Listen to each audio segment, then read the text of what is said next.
The God of War Ragnarok Valhalla DLC is absolutely a gem that you need to check out, and this is going to be my spoiler-free first impressions. Now, I'm doing this spoiler-free. I'm only going to show you the basics so you can get the gist of what this is about, but I don't want to spoil any of the significant story things that happen. Fans of the original God of War games are going to be able to enjoy this, I think, even more. I'm somebody who jumped in to God of War with God of War 2018, and this thing is special for everyone, but even more significantly special for people who have been with the franchise the longest. Now, I'm going to break this into sections. I want to talk about the gameplay, the mechanics, the story, how it functions as a rogue. So if you're a fan of rogue-style modes or rogue-style games, I want to talk about how it functions. I played a lot of them recently, and I'm going to touch on some of that. Then I want to touch on difficulty, and I want to end by just talking about how this is just a clear love letter from Santa Monica. I cannot believe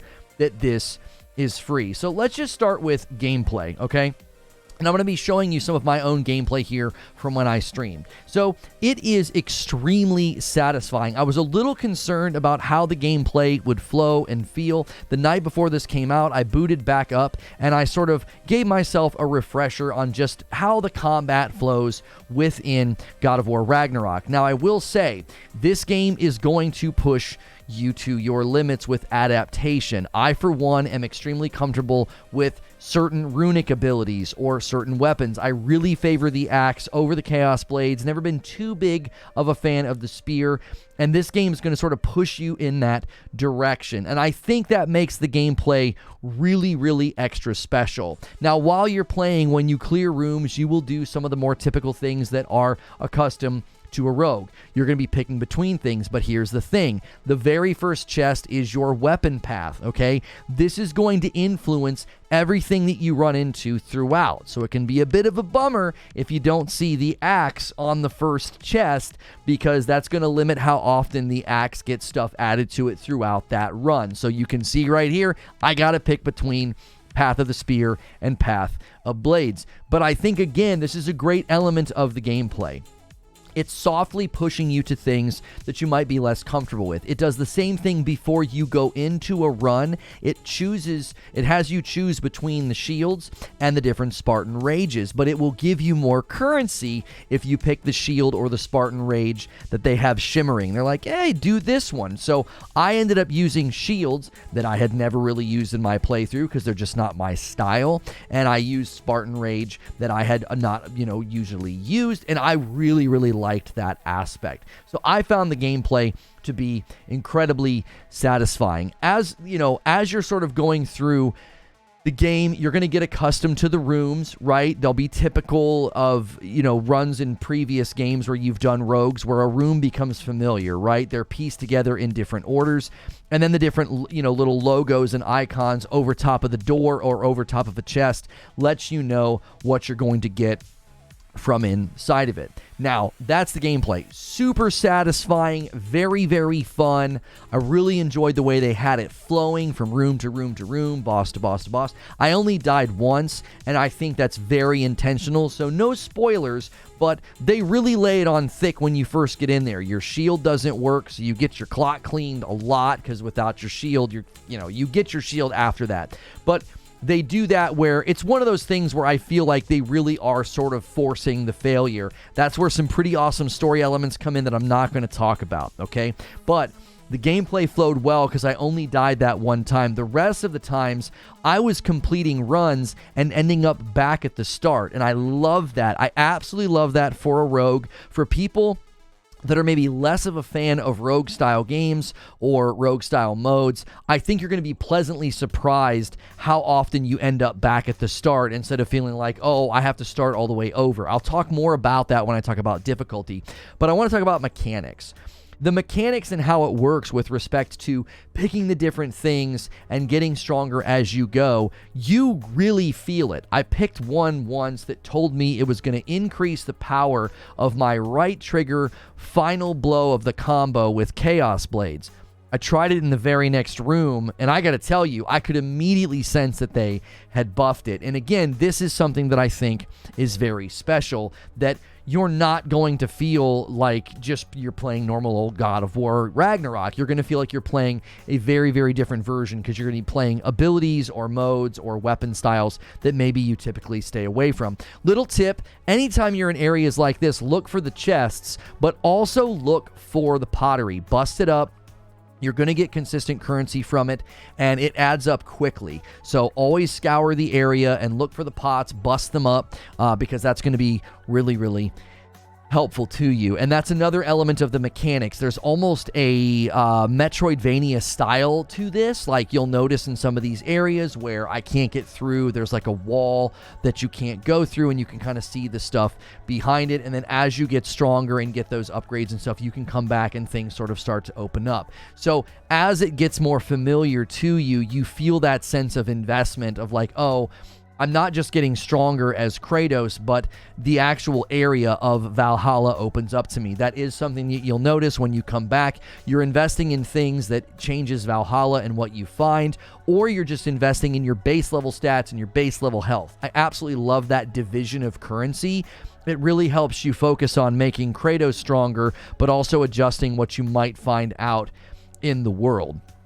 So I think the mechanics are very self-explanatory. I really like the fact that there was essentially a cosmetic angle as well. You can really make yourself look awesome, but then you can find more things out in the world. You can find and do things and work on almost like tasks, and that will unlock more things for you, but it will also, you will find more things to wear or new appearance styles, and you can navigate that through one of the things when you're sort of back at the quote-unquote shore or the base. Now, I want to talk about story, but I'm not going to get into spoilers.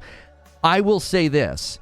I absolutely cannot believe they didn't charge money for this. I will tell you, the story sequences and the cinematics and the things that happen, and even the dialogue between you and Mimir while you're playing, it absolutely feels at the caliber and the quality of the story elements that happen when you're playing the main game. I said numerous times as I was playing through this, I cannot believe they didn't charge money for this. I think the general angle is this is going to create a ton of buzz and a ton of good positive press, and then the game's going to sell like crazy for the holidays. But the story is exceptional. I'm really going to encourage people. This is not necessarily designed for you if you've never played Ragnarok. Yes, if you own Ragnarok or you've never beaten it or really put a lot of time into it, you can go right from the main menu and jump right in to Valhalla. I don't think that's a good idea. If you have not conquered, beaten, or gone through the main story of Ragnarok, you're really going to hurt your experience. I think this is 100% primarily designed for people who have beaten Ragnarok, and then they're going to come back in, and I think they're getting amazing story. There were certain things that happened with respect to cutscenes, characters, things that I was completely unexpecting, and I was sort of like jaw dropped. I was like, I cannot believe they're letting us experience this. I cannot believe they added this much to the story and to characters and to things that happen. I was in shock that they didn't charge for this. This could easily be a $20 to $30 DLC, and I've only played for 2.5 hours, so I'm assuming there's going to be even more developments and more things that happen. So this thing might end up falling on my radar as something that they easily could have charged, $40 for, right? So story, I'm just going to tell you right now, avoid spoilers, play this game on your own. Now, how does it function as a rogue? So people that are like huge fans of rogues, this is kind of related to my topic of difficulty. I played on normal difficulty, and I will say this. I never really felt like it was that challenging. The first time I died, they have you intentionally hobbled, you don't have your shield yet, and you get attacked by guys that are pretty strong. It seems like it's sort of an environment where they want you to die. It feels kind of scripted. Because as soon as you get back up from the death, a pretty significant cutscene starts, and it kind of explains how the world and how the thing is going to work. It explains why Kratos is there and all these other things that are going on, okay? So, as a rogue, if you're really a fan of rogues and being punished and having to really make hard decisions and think through and currency and all of that, you're probably going to want to turn the difficulty up fairly quickly. I played for 2.5 hours, and I only died that one time that was sort of a scripted death. After that, I never really felt like it, right? You're going to run into these things as well out there to spend your currency while you're sort of on the go. And I think they give you very, very ample amounts of health throughout to keep yourself healthy. You can obviously spend the currency here to give yourself a minor health burst, or you can go for the glyphs or the upgrade. And the glyphs and the upgrade are always a little bit random. So be on the lookout, look for these little stations where you can spend the currency. You're spending your fleeting echoes while you're sort of out in the world. So as it functions as a rogue, I think people that are not really a fan of a rogue, I think you could love this game at normal. I mean, you could even lower the difficulty, but if you're an adept or reasonably good God of War player, I don't think normal is going to be a challenge for you. I'm a decent player. I haven't played in a really long time. These style games, action-adventure, combat games, where it's like melee focus with parries and stuff, I tend to do pretty good at those games. I'm not like an expert, but if you need to lower the difficulty, I would really recommend doing that. Like, just lower the difficulty and play through this just for the story elements alone. The areas you get to go to, I can't talk about it. I don't want to show it to you. I don't want to spoil it for you. If you have ever played the earlier God of Wars and you've also played 2018 and Ragnarok, you absolutely owe it to yourself as a fan to play this. And if you're like, oh, I hate rogues, like I'm telling you, listen, just lower that difficulty. I didn't even really feel like I was playing a rogue until I would kind of complete the run and end up back at the beginning. I love the crescendo of a boss fight as well. It just feels awesome. I was saving my runic attacks and my Spartan rage, and I would just sort of unload on the boss. And it was very, very satisfying. And I didn't really feel challenged. I never really felt like I was under threat. It felt kind of easy and free, and I think that's okay as a mechanism of delivering such great story and such great experiences. And if you're like, no, I prefer it to be difficult, by all means, turn the difficulty up. They have an encounter in here at the hardest difficulty that even the devs haven't beat yet. So the last thing I want to say is this. Listen, this is a love letter from Santa Monica to every person who has ever played God of War, especially to those who have played the originals and have also played 2018 and Ragnarok. Because if you've been with this franchise since the beginning and you've played all the way through God of War Ragnarok, this is for you. Like, this is a holiday gift wrapped with a bow on it for no money. Just, it's already under the tree. Unwrap it, play it, and have a blast. I cannot recommend this enough.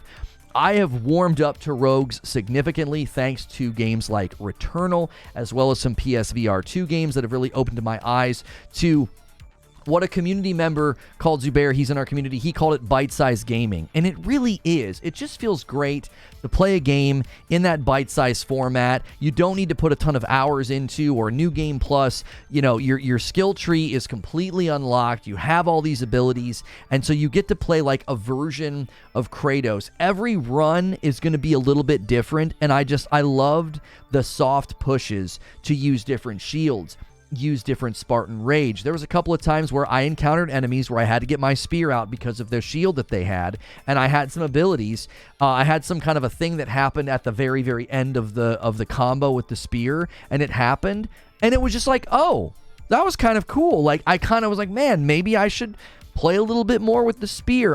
My issue with the spear was you get it so late in the game, it was hard for me to kind of weave it in. I got so comfortable. I get very comfortable as a gamer. I get very narrow as a gamer. I love the axe so much that it's really difficult for me to ever get out the Chaos Blades. It's really difficult for me to ever really want to use the spear. That's my stubbornness. I can get kind of one-dimensional, and I think this mode is really opening my eyes to just how much within the game's runic abilities and weapons. And there's also just really, really cool perks that you can get. Here's a perk you can see here. Some of the perks are really, really awesome. You can get different luck for different things. One of the things was like anytime I hit an enemy or something, there was a chance for an explosion or something like that. There's some really great perks, so keep your eyes open. And I liked how there were often times where I was really torn between which one I was going to choose. So my first impressions are extremely positive. After 2.5 hours, I'm jumping back in tonight. This is my play session tonight.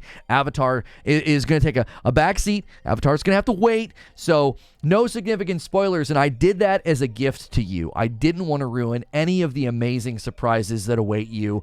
I think fans are going to be thrilled with this. If this thing was getting reviewed by outlets, if it does get reviewed by outlets, I see it getting 9s and 10s across the board. So Those are my thoughts. These typically roll over into a members-only debrief, so you can come with us. Decide to become a member. It supports the channel directly. It's only $5 a month, and you get into a bunch of extra content. If you're not going to do a membership, hit that subscribe button, hit the bell button, and make sure to smash that like button, and I'll see you in the next video.